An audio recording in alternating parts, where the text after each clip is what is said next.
Cuando Colón llegó a América, le pareció normal esclavizar a los indios y envió varias remesas a la península. Pero en 1495 la reina marcó la pauta que debía seguirse con quienes no solo no eran esclavos, sino que habían sido entendidos como vasallos libres de la corona. Desde ese mismo momento se entró en una dinámica de discusión sobre la naturaleza de los indios y como consecuencia también surgió la discusión sobre cómo se podía incardinar esta gente en la corona. El paso determinante estaba dado. Los indios no podían ser esclavizados.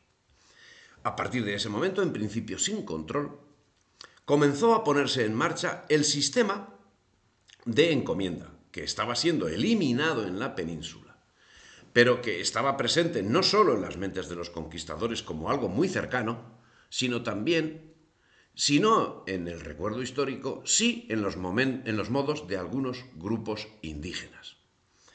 Carlos Alvear Acevedo, historiador mexicano, cuya historia de México era ya muy divulgada en el año 1986, describe así la encomienda. Un grupo de familias de indios que vivían en sus lugares de costumbre, que disponían de la propiedad de sus tierras y que contaban con la autoridad de sus mismos caciques, fueron sometidas al gobierno de un español. Los indios eran los encomendados, el español era el encomendero. En principio, se procedió a hacer entre los colonos un repartimiento de indios con la esperanza de cimentar el nuevo ordenamiento económico, administrativo y laboral. Pero esa experiencia no fue todo lo satisfactoria que era de esperar, principalmente por la falta de organización existente entre los primeros conquistadores, lo que dio lugar a unos repartimientos de pura servidumbre, no remunerada y obligatoria. Vamos, pura esclavitud. Finalmente, se llegó a la conclusión que la mejor forma para obtener ese propósito, para procurar la adaptación de los naturales a una vida en comunidad, en municipio, lo ideal era retomar y adaptar al nuevo caso una institución que, si bien es cierto que, como venimos diciendo, ya había llegado al fin de su existencia en la península, podía ser la solución idónea para el nuevo caso existente en América, la encomienda. Para una corona deseosa de consolidar y asegurar su propio control sobre los territorios recientemente adquiridos, el auge de la esclavitud y del sistema de encomienda constituía francamente un serio peligro. Desde el principio, Fernando e Isabel se habían mostrado decididos a evitar el desarrollo en el Nuevo Mundo de las tendencias feudales que podía llevar implícita el sistema de encomienda. Y reservaron para la encomienda, para la corona, reservaron para la corona todas las tierras no ocupadas por los indígenas, con la intención de evitar la repetición de los hechos del primer periodo de la Reconquista, cuando las tierras abandonadas fueron ocupadas por la iniciativa privada sin ningún tipo de título legal. Al hacer el reparto de las tierras, tuvieron mucho cuidado en limitar la extensión concedida a cada individuo para prevenir así la acumulación en el Nuevo Mundo de extensas propiedades conforme habían sido conocidas en la península en la Edad Media. Además, el mismo término era pedagógico para los encomenderos. No parece casual que la corona, condenada como se veía a reavivarla, optase por mantener el nombre, por lo significativo que es. Encomendar no es dar. Y además, los encomenderos estarían sujetos a unas estrictas reglas de comportamiento.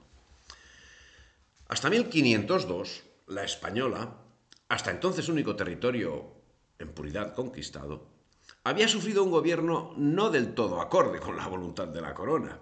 Y para reconducir la situación fue nombrado el gobernador de la española Nicolás de Obando, comendador de Lares y visitador de la Orden de Alcántara, que trasladaría a la isla el sistema que había predominado en la península durante los 4 siglos anteriores y que durante la Edad Media había sido una forma de compensar a las órdenes militares por los servicios prestados a la corona.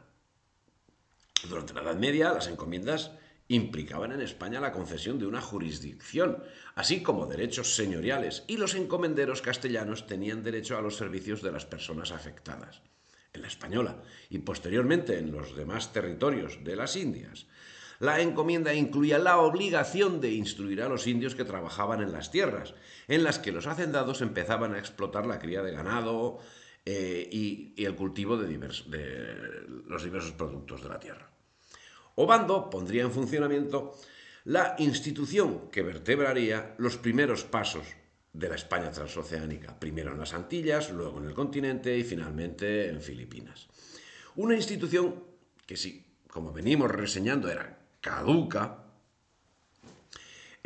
había sido de suma utilidad en épocas inmediatamente anteriores, que había cumplido grandes servicios durante la Reconquista, posibilitando la repoblación de los lugares reconquistados. Una institución caduca que demostró ser esencial para la economía indiana, ya que se convertiría en su pilar básico de funcionamiento, posibilitando la mano de obra imprescindible para la realización de todo tipo de trabajos, que si en principio se limitaban a los estrictamente manuales, con el tiempo devinieron en trabajos artesanales de primer calibre, en escribanos, en organistas, en fabricantes de órganos. Cito lo de fabricantes de órganos porque personalmente me ha llamado mucho la atención, pero era un trabajo de especialistas y se realizaba por indígenas. La medida fue acogida muy favorablemente por los conquistadores, que veían en ella un método para alcanzar nobleza, riqueza y prestigio, pero era a la vez una medida que comportaba la utilización de métodos obsoletos, propios de una mentalidad de un mundo medieval. Ya que conllevaba el hecho de tener vasallos propios de los encomenderos, que no comendadores, como venía siendo en la península, por lo cual generaba en el encomendero una serie de deberes y derechos al estilo medieval que se enfrentaba directamente con la política de la corona, que justamente en esos momentos llevaba actuaciones en lo tocante a concentrar en la corona las prerrogativas de las órdenes militares, principalmente tenedoras de las encomiendas. La aplicación de la encomienda se mostró como el único camino viable para la consecución de los objetivos, por lo que su desarrollo acabaría siendo paralelo a la conquista, llegando a implantarse en todo el continente americano, así como en Filipinas. La función de la corona era cómo conseguir eliminarla cuanto antes. Para ello utilizó varios medios legales que iremos desgranando, pero ya empezó disgregando una serie de personas que cumplirían sus servicios de forma distinta a como eran prestados por los demás. Estos indios no serían de repartimiento, sino naborías. Los indios de repartimiento estaban sometidos a un régimen laboral que comprendía días festivos, vacaciones, periodos de servicio, mientras los naborías, que eran personas desarraigadas de su comunidad, servían de manera permanente al español al que estaban asignados.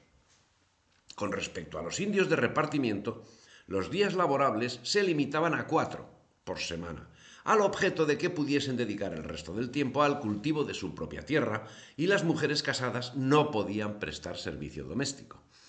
A este respecto, el 14 de mayo de 1556 fueron emitidas las ordenanzas del gobernador Domingo Martínez de Irala, gobernador del Río de la Plata, en las que marcaba que las personas a quien los dichos indios son o fueron encomendados no puedan pedir, ni procurar, ni contratar de los indios de su repartimiento india alguna, so pena de suspensión del servicio de los dichos sus indios. Otro aspecto a tener en cuenta era la edad de quienes podían prestar esos servicios. Nunca podían pasar de los 50 años y los menores tampoco podían trabajar, dependiendo de zonas si eran menores de 15 o de 18 años, y de quienes estaban comprendidos entre esas franjas de edad podían llevar a los pueblos de españoles como máximo la cuarta parte de los mismos. Por su parte, los encomenderos, empeñados en convertirse en señores con potestad sobre vasallos, pretendían ejercer el señorío sobre los indios, señorío que debía ser transmitido de padres a hijos. Y frente a ellos se opusieron quienes consideraban contrario al espíritu de conquista sojuzgar a los naturales, para quienes exigían entera libertad. El dilema estaba servido. Pues si bien es cierto que la encomienda era un arma decisiva para la conformación de la municipalidad, la corona debía legislar de forma muy sutil al objeto de no crear en América lo que la península estaba eliminando. La realidad de la situación requería métodos, y para aplicarlos nadie mejor que Nicolás de Obando. y requería dedicación y estudio, y para ello nadie mejor que los denunciantes de los abusos que inexorablemente cometerían los encomenderos y los legisladores. De todos ellos estaba servida la corona y de todos ellos sabría hacer un uso ejemplar. Pero además, a todo esto hay que añadir que la medida, por novedosa, tampoco resultaba atractiva a los indios, pues si bien eran liberados del trabajo forzado, llámese naboría o llámese repartimiento, el trabajo libre a cambio de un salario tampoco les atraía. Con todos estos inconvenientes, el 20 de diciembre de 1503, la reina Isabel firmaba una real provisión legalizando los repartimientos de indios en favor de los españoles.